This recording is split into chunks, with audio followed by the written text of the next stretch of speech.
As I'm sure you can tell by the title, Naruto is planetary, or at least that's the debate. Is Naruto actually planetary? Now, of course, I do stand on one certain side, and if I'm being honest, if you don't think Naruto is planetary, you probably either don't know the entailments or requirements for being planetary, or you just didn't read Naruto as the manga agrees with it, the data books agree with it, the statements agree with it, the feats agree with it, the narrative agrees with it, and literally every piece of Naruto canon agrees with Naruto being planetary, many of which I've named not only agree with it, but actually support it being much higher.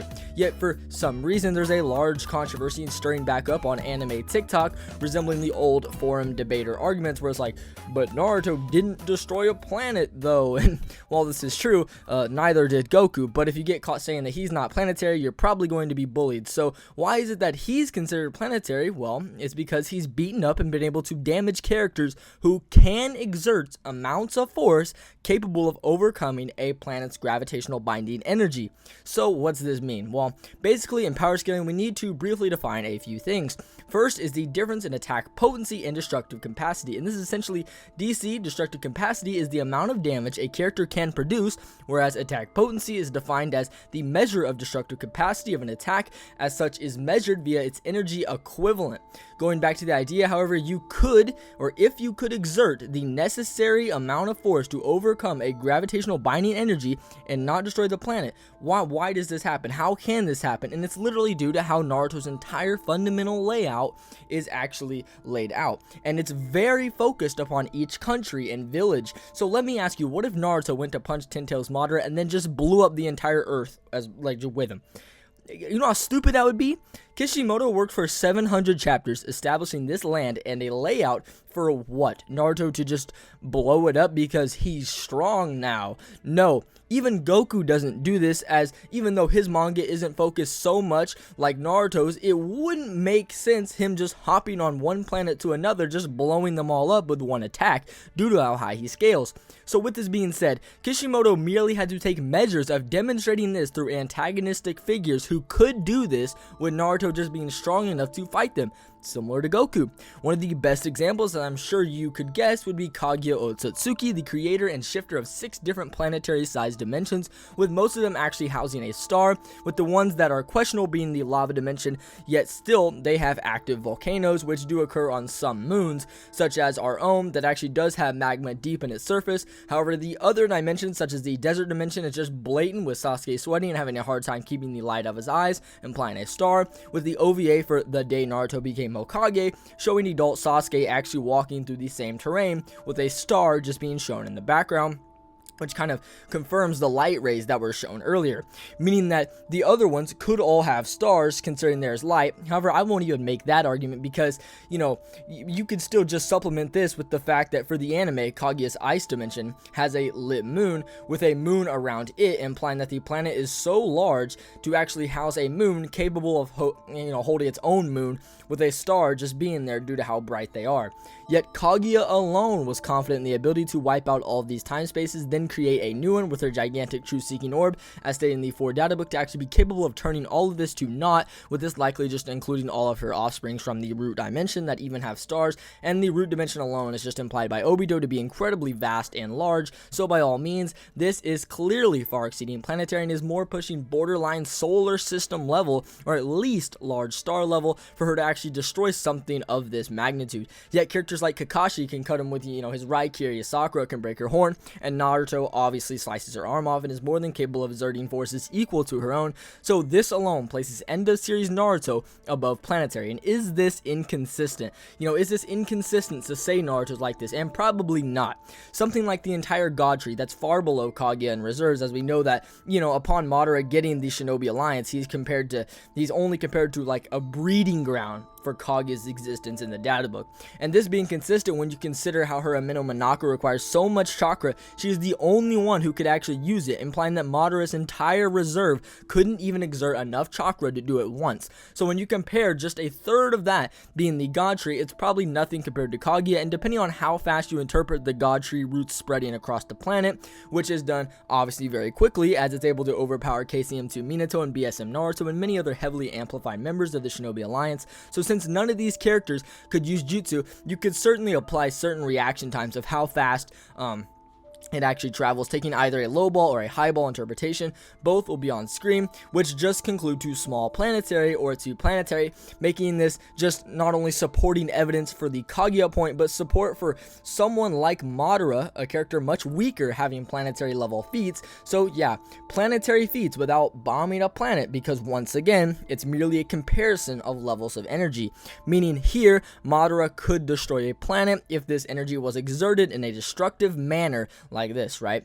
So, but we can go even smaller. If you go down to just Kurama alone, we have statements of Kurama being able to turn the world to ash and destroy the planet altogether with earth-shattering power in both the third and fourth data books respectively. And while the third data book one could just be turning the world to ash, as in destroy all things on the surface of the earth, which wouldn't be planetary. However, the much later one, the much later Kurama in the Avatar state, holding power strong enough to shatter the earth, is probably pretty consistent. When you consider a few variables such as Kurama being the largest portion of the Ten Tails, Kaguya's power, and being infused with Naruto as one of the strongest forces on the planet, being strong enough to actually combat his Final Valley Sasuke and his perfect Susanoo, the same Final Valley Sasuke whom has calcs at small planetary from just moving the Chubaku Tensei, then actually absorbing all of them into himself, hitting the Avatar at full force, which Naruto and Kurama just tanked, showing how Sasuke is capable of outputting planet level forces, yet incapable of one-shotting Naruto with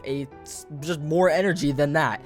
Then couple this with the fact that Naruto could then make a giant Rasen Shuriken plus a Bijou Bomb Shuriken to equal out the forces of Sasuke's strongest attack in the series, the Indra's Arrow. It probably becomes pretty clear that the Avatar at least could destroy the planet.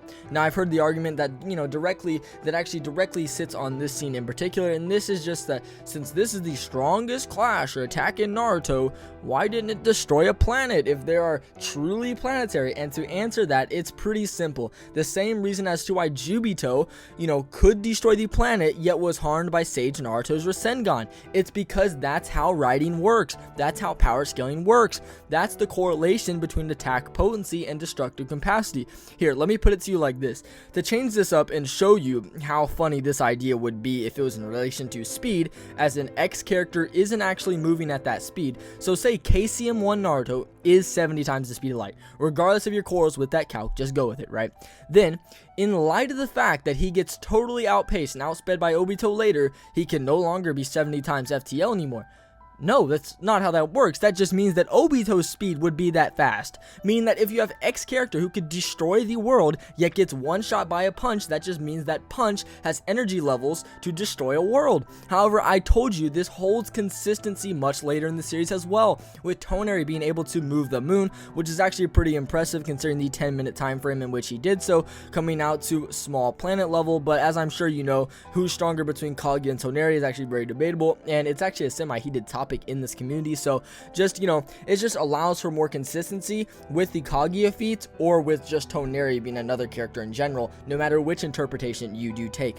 However, we know it's not like Kaguya holds the spot at the top of the verse, as in she's so crazy and no one can actually scale to her in AP, and this is just blatantly wrong, as Naruto is able to equal her out on several different of her attacks and match her on several different occasions, with Sasuke then being able to overpower him much later. Even Kakashi himself with his dual Mangekyo was able to damage Kaguya, and depending on your interpretation of Kaguya's horn and whether it actually scales to her other durability and its features, then Sakura also just scales here as well. But what if I said all four of these characters could actually gap her following Shippuden, which is still Naruto obviously, but considering many TikTok creators want to say that Naruto doesn't have any feats on this, and I'm just bringing the Armageddon of them. And we know that not even in Boruto, Sasuke, you just take Sasuke's Shinden novel Sunrise, a novel that takes place straight after the Akatsuki novel just after Shippuden. Sasuke begins contemplating on the idea that's shaken him to his core, which is, why would Kaguya still have all of her chakra linked to the infinite Tsukiyomi, draining their chakra